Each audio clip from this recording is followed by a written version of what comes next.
When training dogs, you might think of asking a dog to sit, down, stay, or even place, and you'd be correct. But that's not what all dog training is, and it's very, very important for dog owners and dog trainers to know the big umbrella and everything there is to know about dog training. We're in this cool new era of dynamic understanding that there are in fact many, many ways to train a dog, just like how people and kids learn. There's many ways dogs can learn, and I think it's really important to be talking about this. And most importantly, some dogs absolutely, without a doubt, objectively require more than just treats, praise, and love. And if you're out there and you have a dog and you've tried these things, I don't have to explain much further past this, but I have been effectively doing behavior modification training for over a decade. And I got into helping dogs because I had a natural ability to do so. And it's my passion. It's why I think I'm put here on this earth. It's what I absolutely love to do. It's why I get out of bed every morning.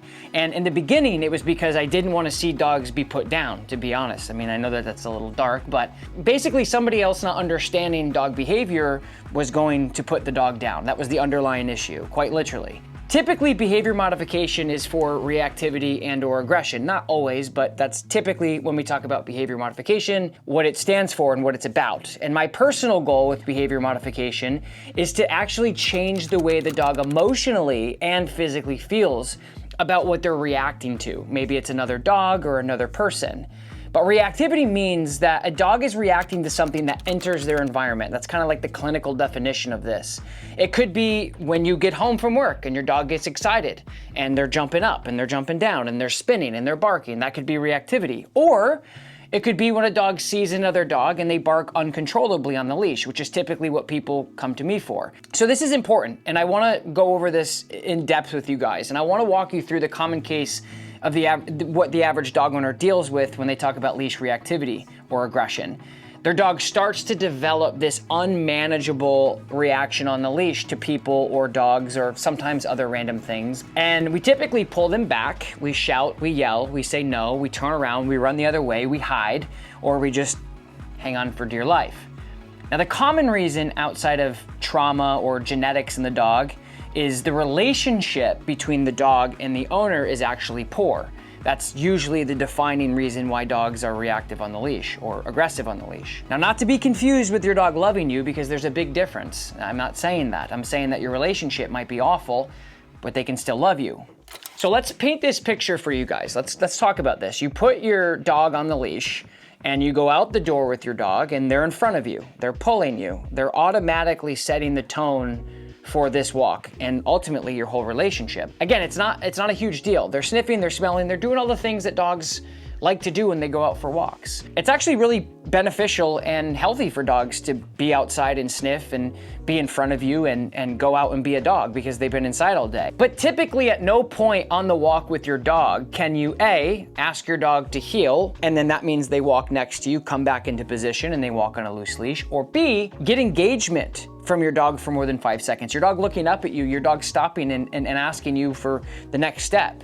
Now, you might be able to squeak and flash your dog's favorite toy or even your No Bad Dog nubs, but it's very momentary. It's a very small piece of the pie here when you're out for your walk. And it's typically not gonna happen in general. They're just so distracted. We get their attention and then they go right back to what they're doing. This is common. And then poof, they're gone, right? Their engagement's gone, their focus on you is gone. So the mindset is you're on a walk with your dog and you're really just hanging on. That's all you're doing, is you're just hanging on to your dog. And then you guys see another dog, the dog starts pulling, they start whining, they start spinning, they start barking at the very least. The point is your dog didn't engage with you the entire walk. So why on earth would they turn around and give you anything with these heavy distractions around on the other side of the road or the other side of the street? Your dog hasn't paid attention to you since you left the house. They walked right in front of you and pulled you out the door. And here's the two main issues, which is extremely valuable for you guys. So number one, your dog doesn't know heel, of course. So like that's a huge thing. We're working on a course right now on pulling. We'll link it right here when it's available. Number two, you have allowed your dog to blow you off for the last 3 months, 2 years, 5 days, and now all of a sudden you want them to listen to you. Right? So you're not expecting the dog to listen to you until there's a problem. I care about dogs and your dogs too much to know that the well-being of the dog and allowing them to do this is not okay. You're enabling them to do all the things that causes all the stress.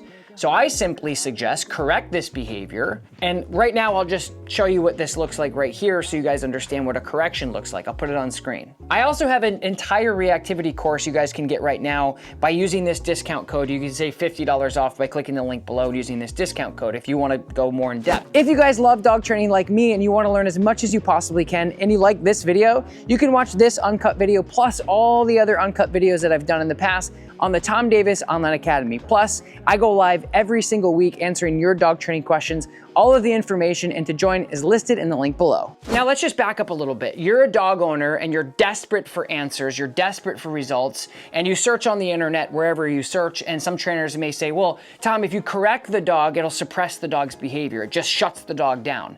Now let's talk about that for a minute. Let's break that down because it's a very, very, very valid question and it could happen, but we have to understand that all of dog training is subjective. Let's look at this from a different lens.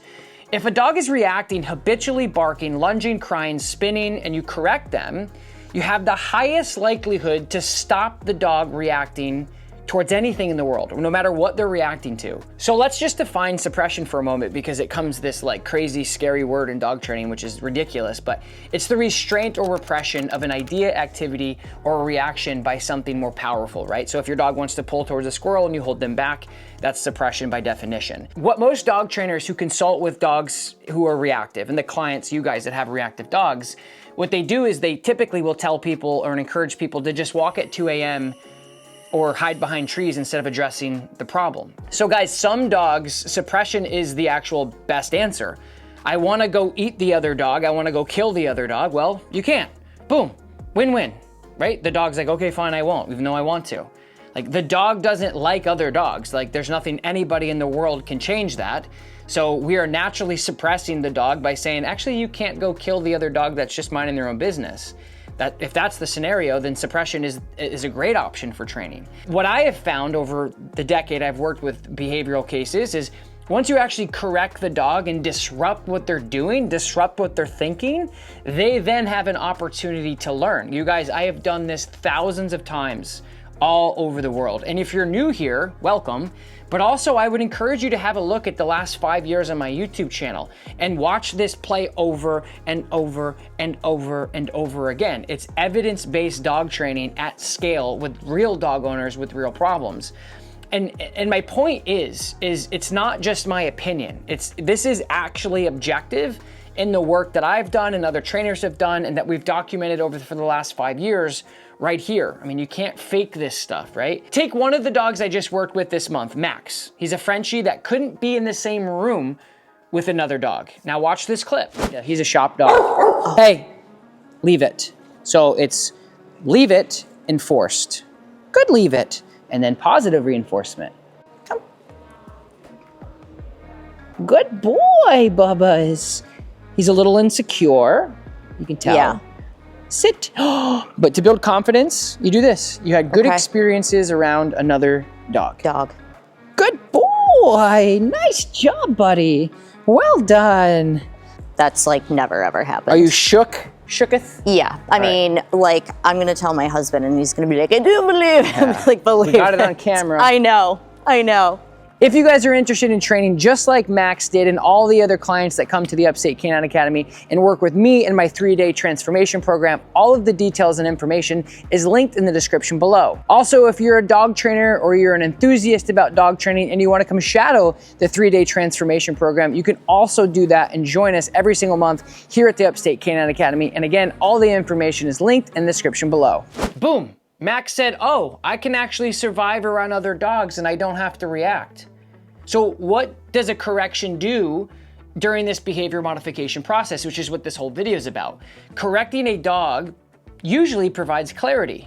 Do they find it discomforting? Absolutely. That's the point. We're trying not to reward the dog. We're trying to teach the dog and discourage the dog to break through and think. This is the essence of behavior modification training. When you go out and you know there are other dogs that are out there, you could coexist without conflict.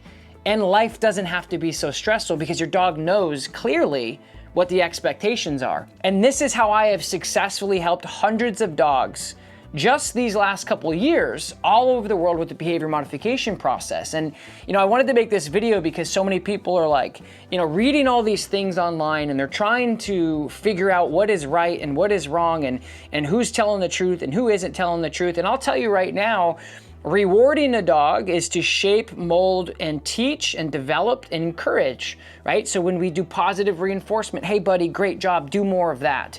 And when we correct a dog, it gives us an opportunity to actually say, that's wrong. Nope, you're driving a car, you hit the rumble strips, brrr, wakes you up, it's uncomfortable. Well, this sucks. Boom, you go back into your lane, and now all of a sudden you're on a clear path. The amount of people that come into my facility that just say, oh, well, I was told this and I was told that is so sad to me. We just had a client come in that they've worked with 3 trainers for over 2.5 years, and it took me, no lie, probably 20 minutes to turn their life around with their dog. They both went into surgery. They both have fallen down. They both have really big injuries because their dog was uncontrollable, and they were just told lies. They were just told false information. They were told things that weren't true, and within 20 minutes, they were like, I can't believe we've been duped for years. Brian was just saying that this is not the same dog.